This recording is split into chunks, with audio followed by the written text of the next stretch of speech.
Hello all, welcome to our channel Nursery to Varsity. In this tutorial, we're going to learn about the categories of noun. In the previous video, we have learned about noun and its types.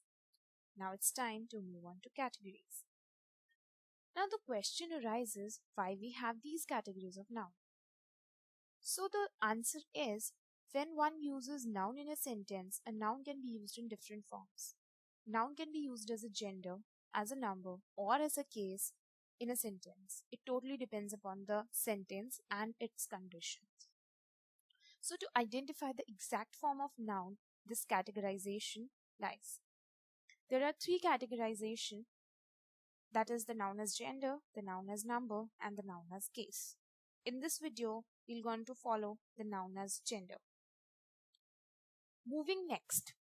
What in nature is called the difference of sex is in grammar called the difference of gender. And according to that, we have four genders: masculine gender, feminine gender, common gender, and neuter gender. First of all, I would like to take masculine gender. Masculine gender is only about males. For example, lion, tiger, brother, father, and this goes on. For feminine gender, it's all about females only. Lioness, tigress, sister, mother, aunt, etc. Moving on to the next gender, common gender. This basically denotes either a male or a female. For example, when I say student, so I can't specify this word as male student or female student. A student can either be a male or a female. So in this case, all these type of words falls under the category of common gender, like student, teacher, doctor, and so on. And the last one is neuter gender. Neuter gender denotes about a thing that is neither male nor female. In this case, generally we have things without life, like chair, table, marker, gold, flower, because these all are the things without life which we can't specify that these are male things or female things. So these all words put under the category of neuter gender. Moving on to the next slide. There are various forms of converting feminine forms from masculine forms. So here we have three, like by a change of word is the first, by adding a word is second, and the last one is by adding ESS to the masculine. So we'll study one by one. First one is by a change of word. By a change of word here means when I convert feminine form or when I look at the feminine form from the masculine form, I am not able to see any of the relation between both the words. For cook, the feminine form is hen. For dog, it's bitch. Husband, wife. King, queen, and so on. So in all these examples, I am not able to see any of the relationship between both the words. So in this case, this is a change of word. So here there is no active grammar rule because of which this is happening. This is just how it works. This is just so organic. Other examples can be like sir, madam, son, daughter, stag, hen, uncle, aunt, and many more. Moving on to the next way of converting the feminine form, that's by adding a word. When I talk about by adding a word can be added before the original word or after the original word. And depending on this, there are two bifurcations in this. First one is by adding a prefix, and as we all know, prefix is adding a word before the original word.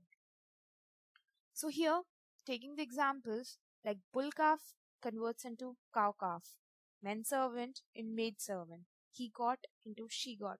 Now you can see a difference between the first part of both the words in masculine form and in feminine form.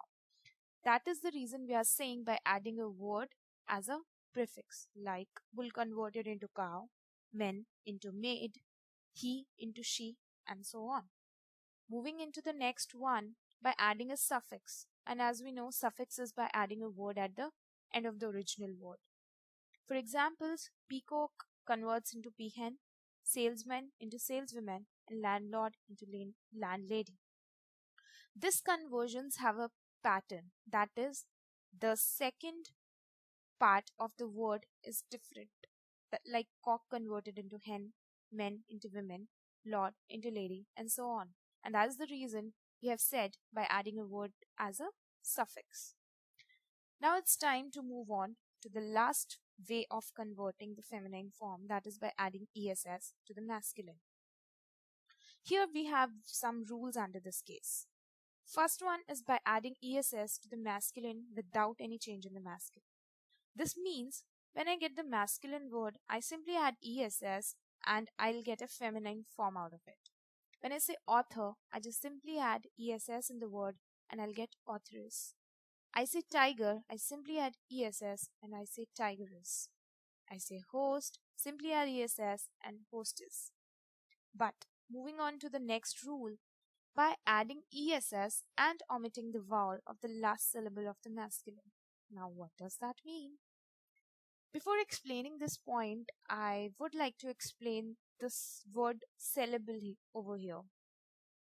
Syllable is a unit of pronunciation having one vowel sound with or without surrounding consonants, forming the whole or a part of a word. So basically, when I bifurcate a word in terms of pronunciation, I get different syllables out of it. How? When I say emperor, take it in a slow form. Emperor. It's like emperor. So em will be the first part, per as per, or as the last part, emperor.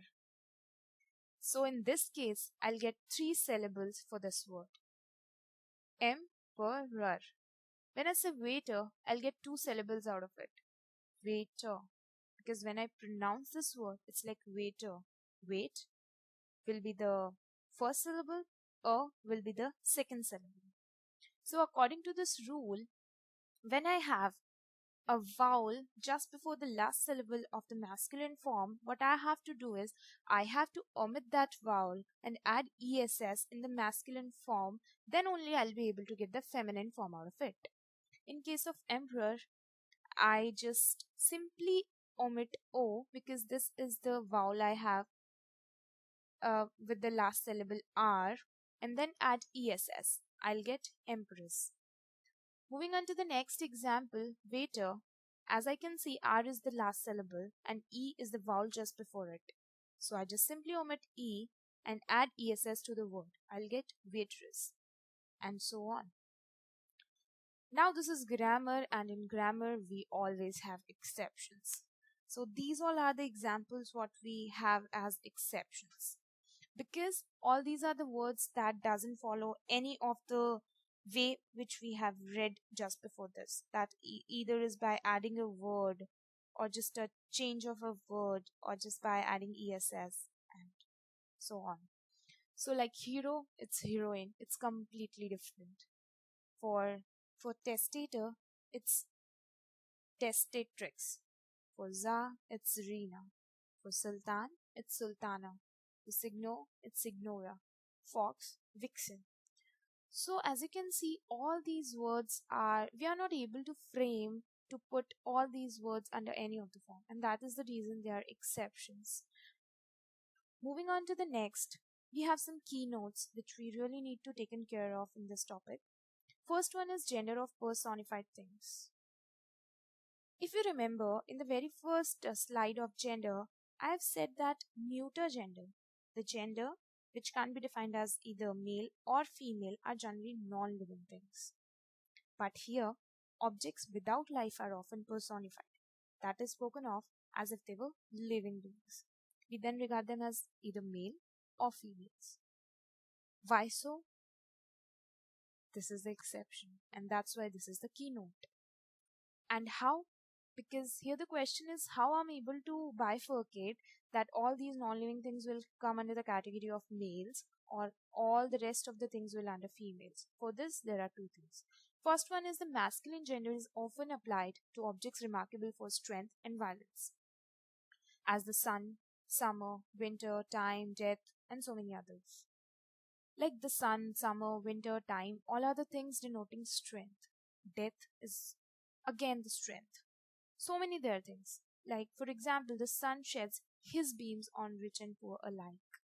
So here we are considering sun as male. That is the reason we have used his in this as pronoun. Death lays his icy hand on kings. So this is quite violent. So, and considering death as masculine here, we have used his as pronoun again. So moving on to the next one, the feminine gender is something applied to objects remarkable for beauty, gentleness, gracefulness, and all the things that a female could have essence of, like the moon, the earth, spring, autumn, nature, justice, mercy, peace, hope. All these comes under feminine gender. Taking of the examples, the moon has hidden her face behind a cloud. Her is a female pronoun, and considering the moon as female, we have used her as a pronoun in this sentence. The ship lost all her crew, again considering the ship as feminine one.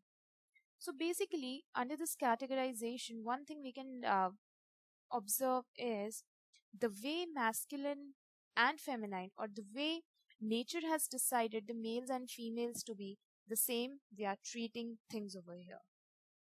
Male is more about strength and violence, female is more about beauty, gentleness, grace. So that is the way we are approaching to non-living things to categorize them in either masculine form or in feminine one. Moving on to the next keynotes we have is material noun and abstract nouns are of the neuter gender. Neuter gender is again, that is neither a male nor female. So material noun like gold, silver, iron, copper, they can't be male gold or female gold. So they all are neuter gender. Same for the abstract noun, because abstract is more about feelings and feelings can't be male or female. So it's like honesty, courage, love, all these are under the neuter gender. Moving on to the next thing, or the next point is collective nouns are generally also of the neuter gender. Now, collective noun, as we have read in the previous video, is a unit of its own type. If I say crowd is a unit of people, and people can either be male or female. I can't specify this as either male or female crowd. That is the reason I can't specify these words into one of the type of gender. That is all collective nouns lie under the neuter gender, like gang, staff, and so on. Moving on to the next point, we often take no account of gender for children and lower animal. For children and lower animal, we don't consider them as male or female. We just simply keep them neuter. Taking on the examples, the child is asleep, do not wake it. Here, child is a noun. As I said, we can't consider gender for this, so that is the reason we have used it, that is do not walk it, and it as a pronoun has been used when this is not about male or female. This is like about no categories in terms of gender. Moving on to the next example, in case of animal, have you a horse? Question mark. Will you let me ride it? Again, I've used it as a pronoun over here. So it denotes that lower animal and children are no account of gender. Moving on to the last point, that is professional activities are often referred to in the common gender. The feminine forms are like authoress, poetess, directress were earlier used, but now they are no longer in use. And that is the reason when it comes to profession, we use a simple common word. We don't mark it like male or female. In the examples, you can see she is the director of the institute. I haven't used she is the directress over here. She's an inspector of police, not inspectress. So in professional activities, we don't bifurcate that profession in terms of male or female, or I would say we don't even discriminate that profession on the basis of gender. So we just simply use that word. Doesn't matter male one is the doer over there or the female one. So I hope you have enjoyed today's lecture. And if you have any queries, please comment in the comment box. We'll reach out to you, or you can mail us at nertover@gmail.com. You can also follow us on all our social media handles, and don't forget to press the bell icon to stay updated. Thanks for watching. Keep liking, keep sharing, and keep subscribing.